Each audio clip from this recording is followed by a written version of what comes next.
Welcome to the kitchen. I'm Chef Victoria Love, and today we're gonna make a fall veggie beef chili. I love to make chili, and check out all the recipes on my YouTube channel. I have quite a few, but I also like to make a new recipe each year for my students, and this is a great recipe to serve a whole crowd of people. So we have orange peppers, parsnips, carrots, celery, butternut squash, sweet potato. We're gonna put corn, black beans, fire roasted tomatoes, kidney beans, crushed tomatoes, and a bunch of spices: cumin, cayenne, chili powder, chipotle, black ground pepper.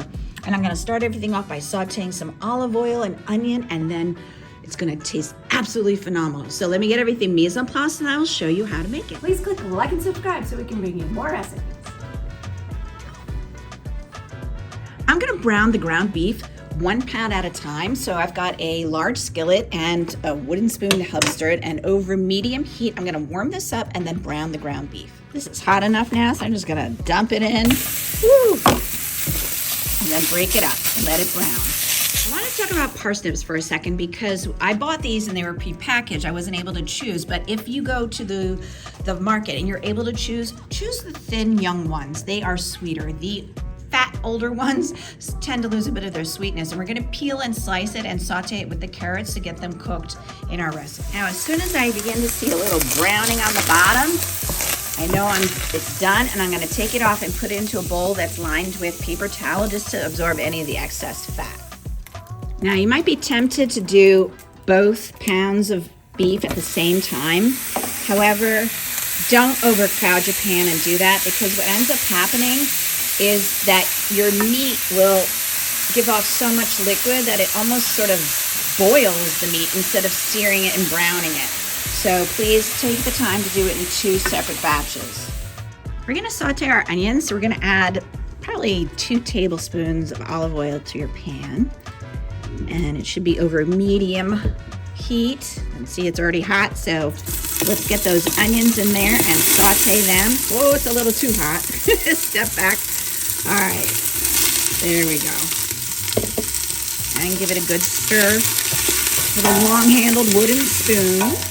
Now that I have a little bit of golden color on the onions, we're gonna add in our carrots and our parsnips. So this is 2 large carrots, and this was one of the small parsnips and one of the large parsnips.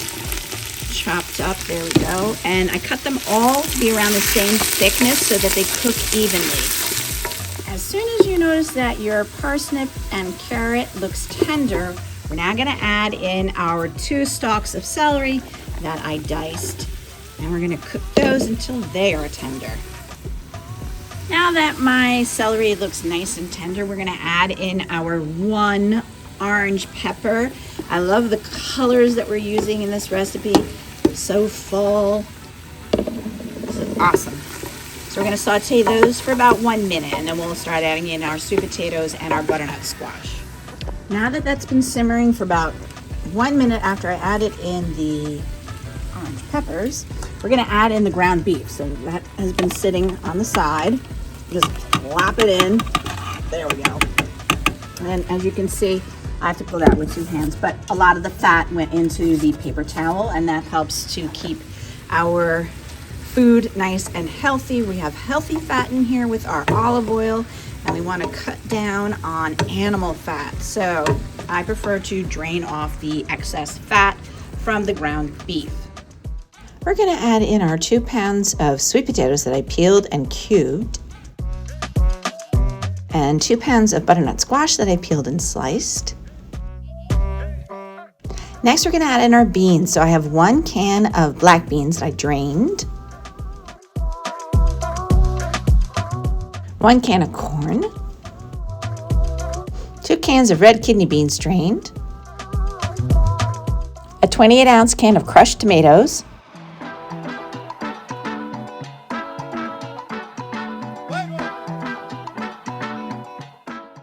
a 15-ounce can of fire roasted tomatoes. If you can't get fire roasted, just diced tomatoes is fine. Then I fill the 28-ounce can with water, pour it in to help cook all of those vegetables. All that liquid will burn off, don't worry, it'll be nice and thick. And we're gonna stir this and cook it for 2 hours.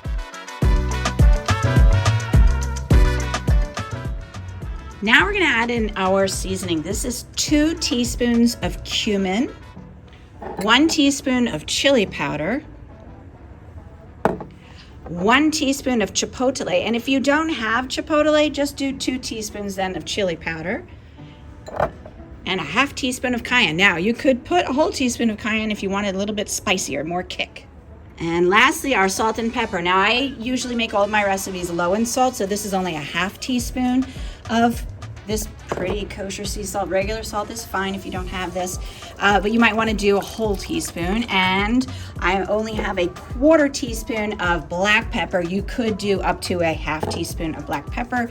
Add this in, and I'm gonna let this literally cook for probably 2 hours. So this has got to come to a boil. I'll turn it down and let it simmer, and I've got to let it cook that long because we've got to cook all the butternut squash and the sweet potatoes. So keep an eye on it. Stir it every maybe 10 minutes to make sure nothing's burning on the bottom, but you've got to let it cook to meld all of those wonderful flavors. This has been simmering for 2 hours. Look at that. Oh, it looks fantastic. All of those vegetables. And this is a great way to get your kids to eat vegetables. Don't even tell them what's in there. Just make them eat it.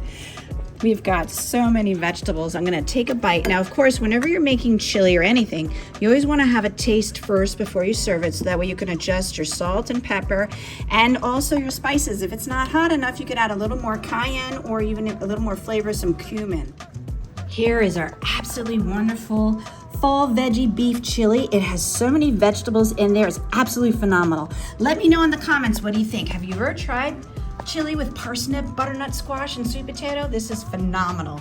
And please check out all of the videos on my YouTube channel. There's over 430. Thank you so much for watching. Come back and check us out for more. Goodness, I almost forgot. We gotta top this with some freshly chopped cilantro. So let me chop that up. I love the flavor of fresh chopped cilantro on top of my chili. I love eating chili, especially in the fall when it's getting cold. And this is a hearty meal. I hope you enjoyed it. For more recipe demonstrations, please click like and subscribe to Chef Victoria Loves YouTube channel and have fun in the kitchen. Thank you.